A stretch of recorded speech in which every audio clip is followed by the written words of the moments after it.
Hello, my name is Leaf, and you're listening to Health Righteous. In our last episode, we talked about alcohol, how it affects our health, and how marketing has taken precedence over science in how we perceive alcohol as healthy in moderation. It's a good one to listen to, especially as we enter into the new year, where we're presented with an opportunity to transform ourselves and our bodies. With the new year comes a fresh start, analyzing what's been working for us and what hasn't, usually presented in the form of resolutions, with the most popular one being to lose weight. And how do we lose weight? Two of the other most common resolutions: to exercise more and to eat healthier. Which brings us to this week's episode, the special diet episode. We'll take a glance at the variety of diets out there and find out which ones have shown the most promise in losing weight and getting healthy. Let's start at the beginning. We'll go back over 3 million years ago to the Paleolithic period, also known as the Old Stone Age. This is a time where bipeds grouped together in small colonies and subsisted by gathering plants, fishing, hunting, and scavenging. This lasted up until about 12,000 years ago, and comes in contrast to today's Western diet of processed food, added sugar, and artificial flavors. And although people may have stopped living and eating this way over 10,000 years ago, about 50 years ago, a gastroenterologist named Walter Vogelin wanted to bring it back. He published a book called The Stone Age Diet in 1975, which recommended a pre-agriculture meat and plant-based diet that eliminated dairy and grains. Sounds pretty straightforward. Well, it's interesting to note why this guy was interested in going back to the caveman days to emulate their diet. This book joined a growing genre of anti-modernism in American instructive literature that outlined a perfect future through reminiscing on an unspoiled past. Starting to sound creepy? Yeah, in preparation to the world's population to balloon to 25 billion people, he recommended euthanasia of imperfect newborns and birth control for inferior types of individuals. The white supremacist jumped right out, didn't it?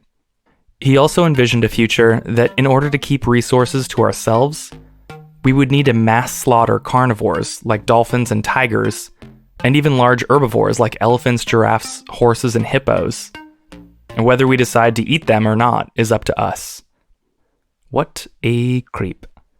Well, you can rest assured that the entire paleo diet movement isn't based off of this one whack job. In the early 2000s, Dr. Lauren Cordain published The Paleo Diet: Lose Weight and Get Healthy by Eating the Foods You Were Designed to Eat, which is now considered to be the actual foundation of the modern paleo diet. This book was translated into more than 20 languages, and paleo has become a household word as a result of it.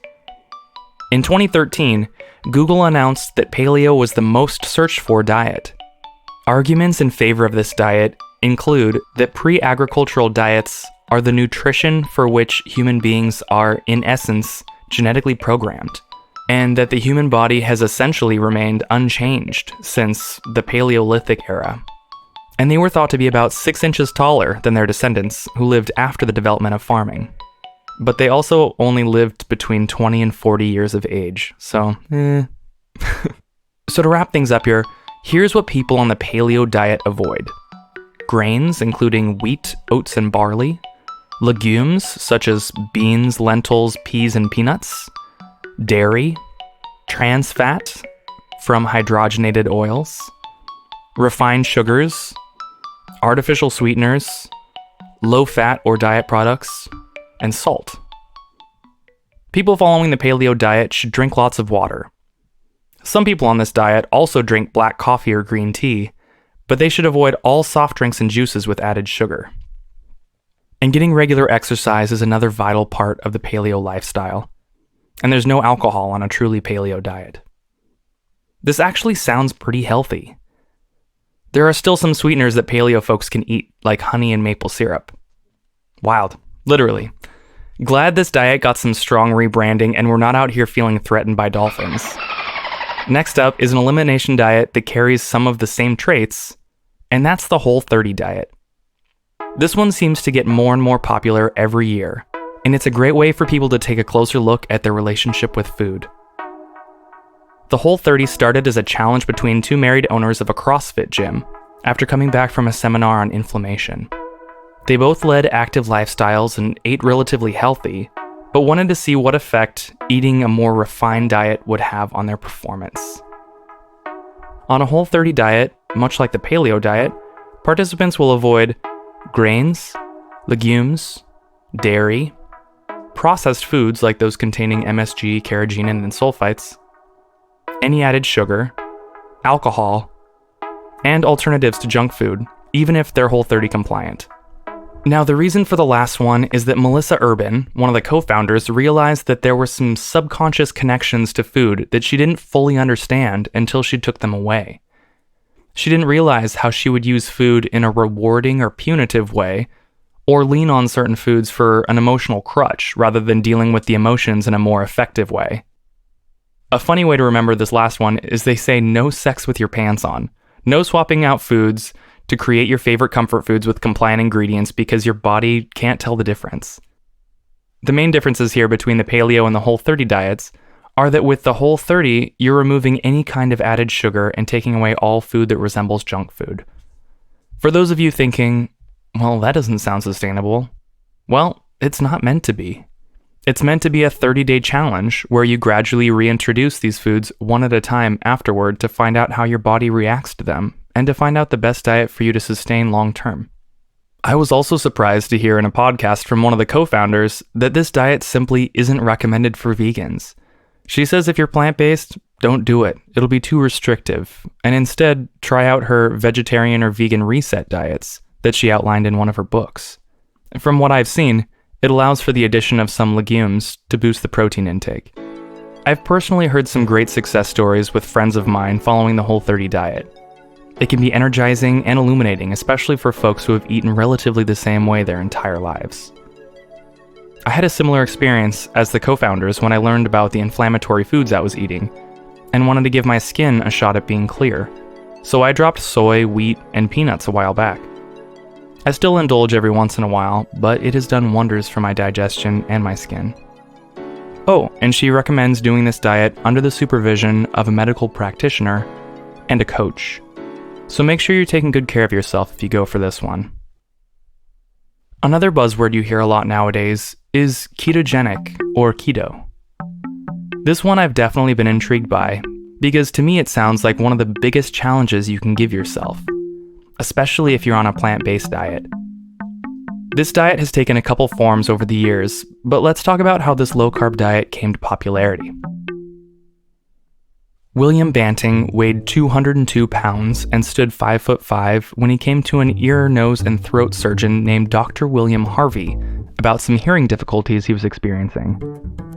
Dr. Harvey told him that the cause of his hearing loss was actually a result of his obesity, and his prescription was to remove bread, butter, milk, sugar, beer, and potatoes from his diet.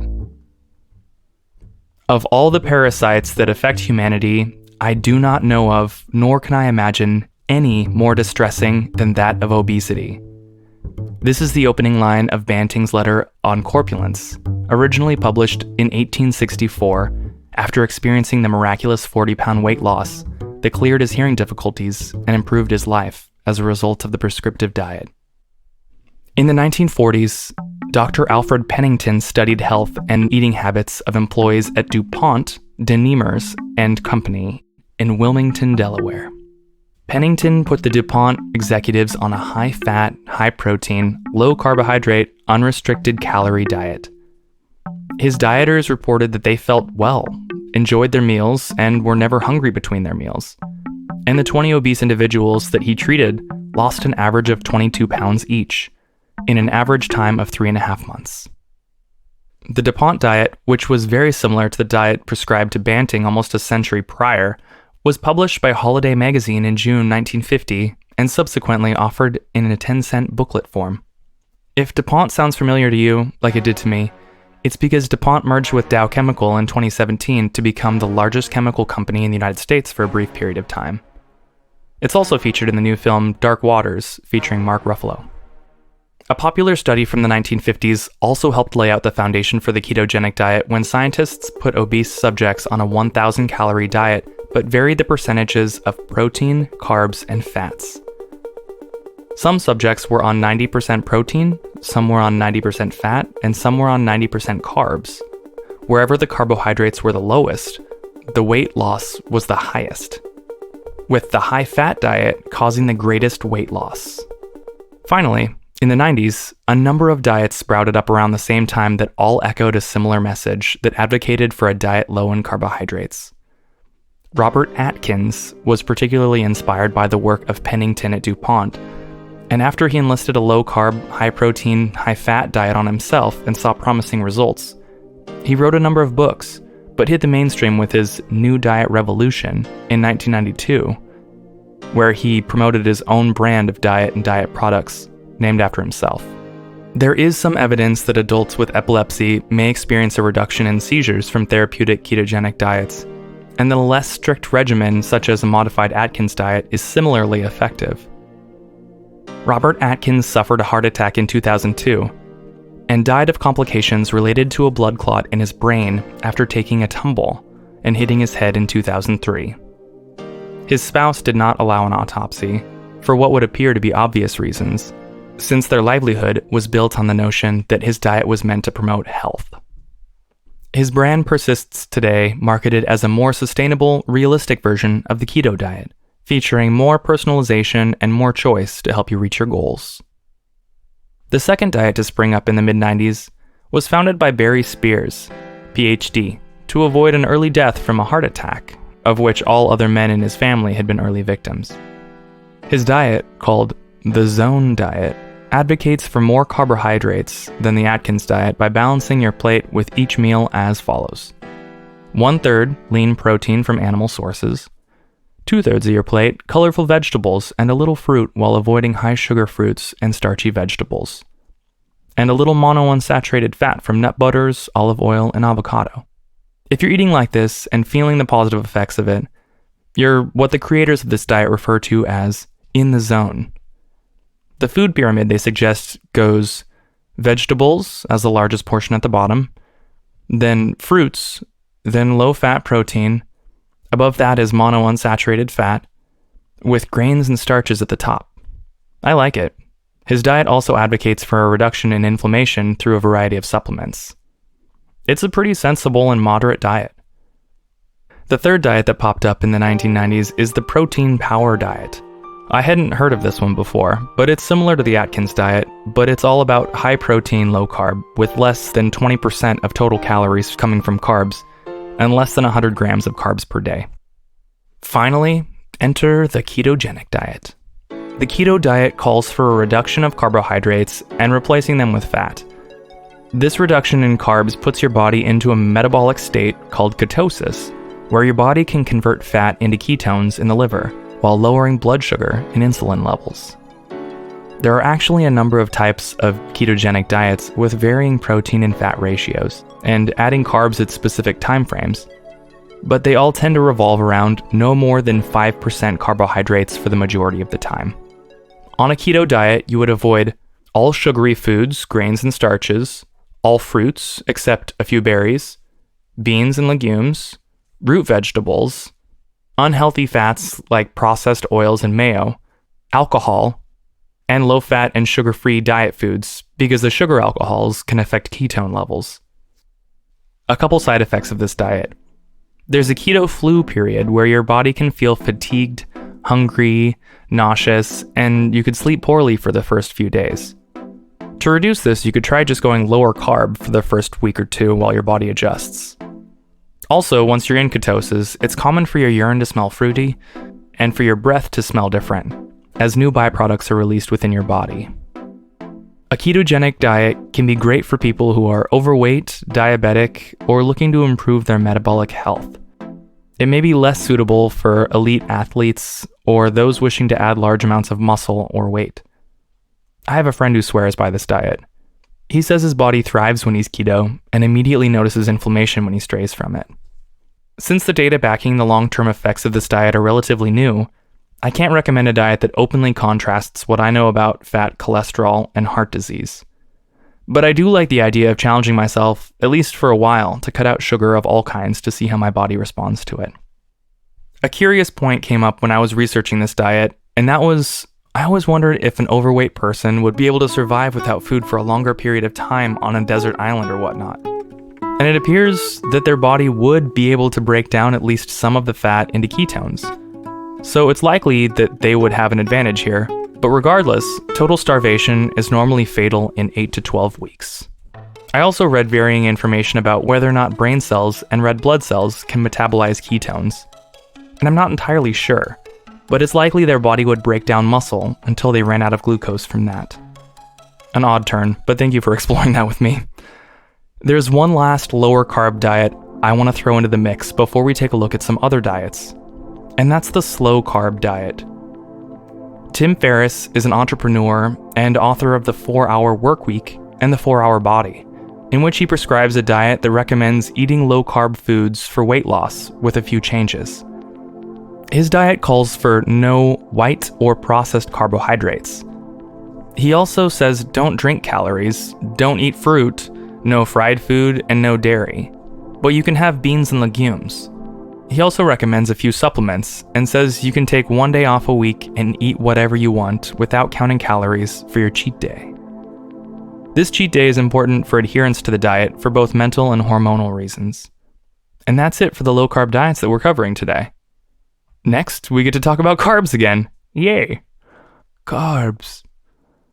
The macrobiotic diet comes from some philosophies of Zen Buddhism.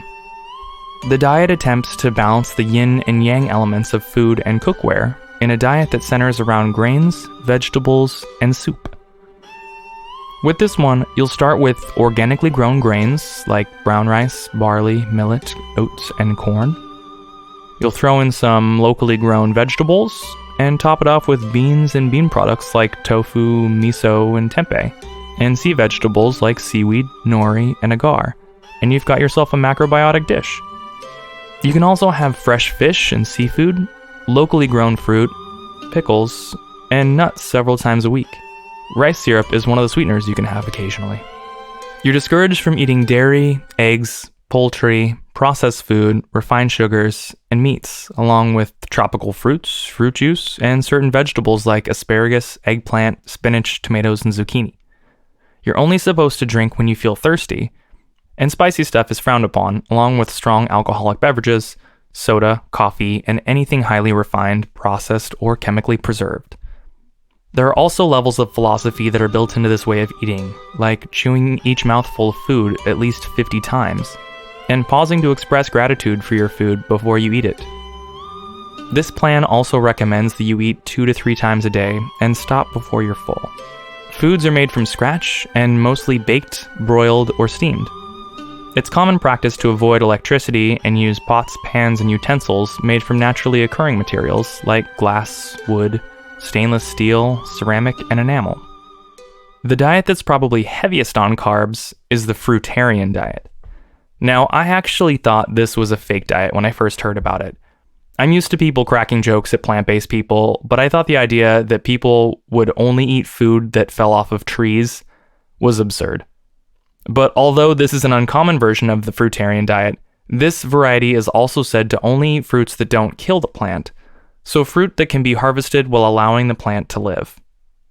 Most fruitarians eat organic fruit and vegetable fruits, like certain types of peppers and squashes, but at the core of their diet, they're raw foodists. They could eat a diet entirely based off of these fruits, or as much as 25% of other raw foods to supplement their diet, like raw and dehydrated vegetables, seeds, and nuts. Raw foodists eat only food that hasn't been heated over 116 degrees Fahrenheit, as they believe it starts to break down the vital enzymes in food once they're cooked.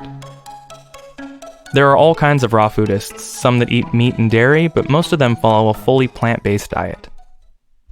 Vegans are fully plant-based, with no meat or animal byproducts like dairy, eggs, and honey. A low-fat, plant-based diet has been recommended to reduce the risk of heart disease and certain types of cancer by the American Institute of Cancer Research, and the American Cancer Society recommends a healthy diet with an emphasis on plant foods. The United Nations has issued a formal statement acknowledging that livestock are one of the most significant contributors to today's most serious environmental problems, and urgent action is required to remedy the situation. This likely won't come as a surprise to most of you, but I've been eating a plant-based diet for the majority of my life. For me, it aligns with my values. It goes back to a notion that I think bears repeating. You vote with your dollars, you give money to the causes you believe in, and if you don't believe in something or the damage it causes, don't give them your money, and they don't get to profit off of you. I also advocate to buy organic whenever possible as well. Your body is your greatest asset. Your health is your greatest gift. You pay a little more now, or you pay a lot later. I prefer the former. Vegetarian diets are largely plant-based as well, but typically people will be lacto-vegetarians eating dairy, or lacto-ovo-vegetarians eating dairy and eggs. The last one I want to talk to you about was the one that strangely helped me understand a few foods that disagree with my body, and that's eating to your blood type. Now this one is a little controversial because it claims that because different blood types arrived at different points in human evolution, these blood types might be more adept at digesting foods that are reminiscent for people of those times. The scientific data doesn't appear to hold up to support this claim, but what does differ between people with different blood types is their hydrochloric acid content in their stomachs, which can make them more likely to have ulcers. And a consistent rule is that a healthy, balanced diet appears to promote health across all blood types. Since we're here, and you might be curious, here's what Dr. D'Adamo recommends for each blood type. People with type O blood fare best on intense physical exercise and animal proteins, and not as well on dairy products and grains, says Dr. D'Adamo. The leading reason for weight gain among type O's is the gluten found in wheat products, and to a lesser extent, lentils, corn, kidney beans, and cabbage. Dr. D'Adamo explains ideal exercises for type O's include aerobics, martial arts, contact sports, and running. Those with type A, however, are more naturally suited to a vegetarian diet, and foods that are fresh, pure, and organic.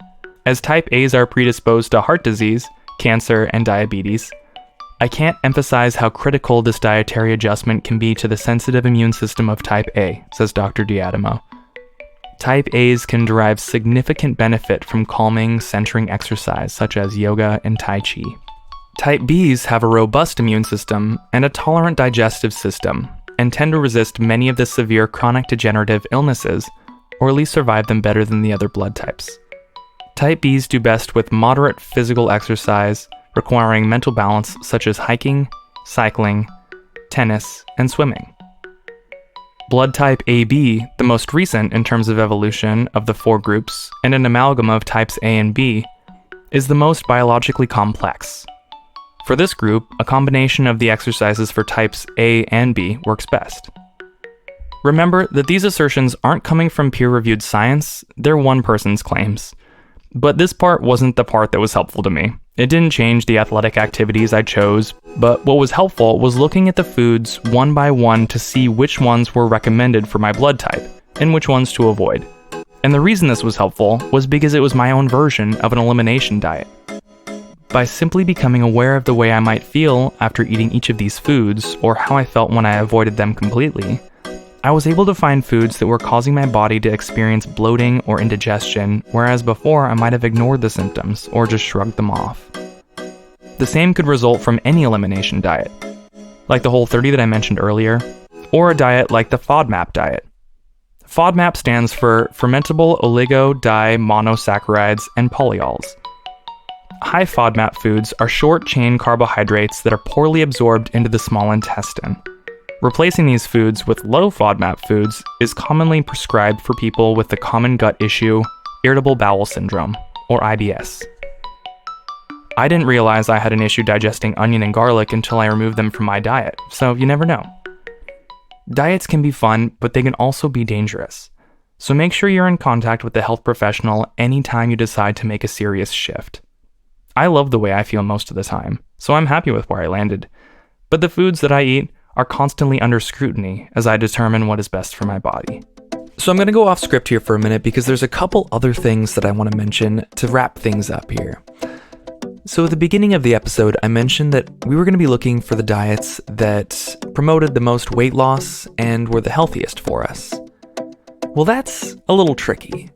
I mean, what's healthy for you might be different than what's healthy for me. There are definitely diets that are better geared toward people that are trying to lose weight rapidly, and diets like the Atkins diet, the Zone diet, being ketogenic, those do tend to have a more rapid weight loss at the beginning, but you're losing some water weight. It doesn't actually tend to be that sustainable.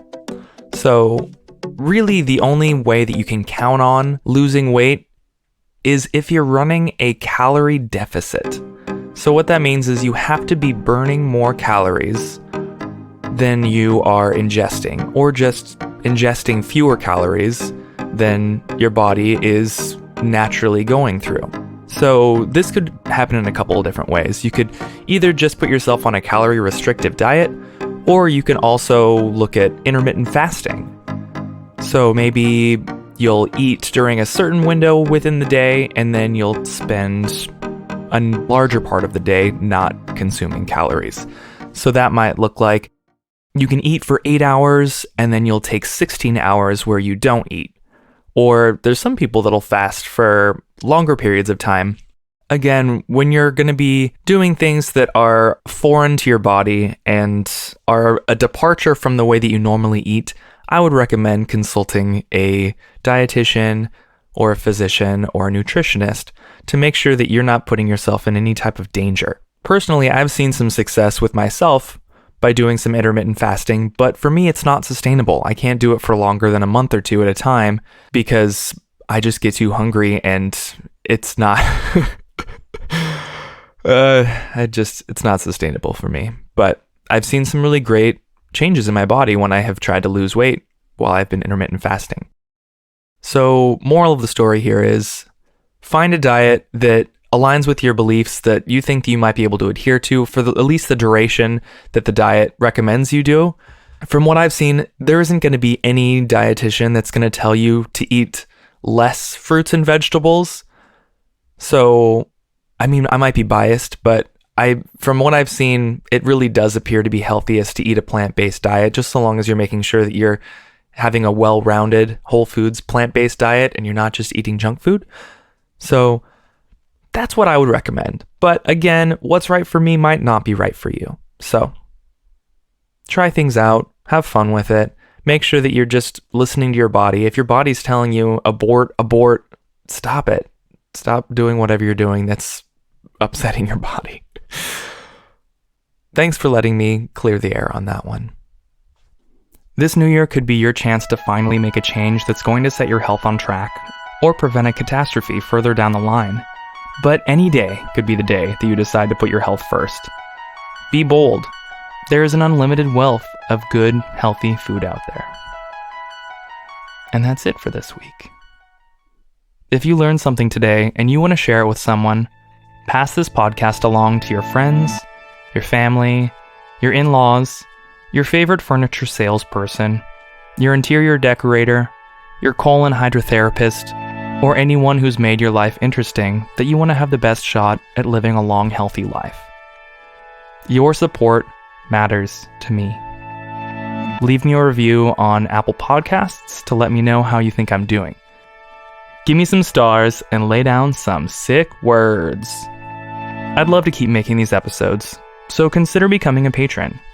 I'm currently accepting patrons on Patreon and sponsorship of many kinds. So visit patreon.com/healthrighteous or shoot me a DM.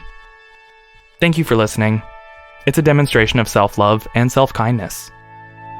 Now, get out of here and tell the world how great this podcast is.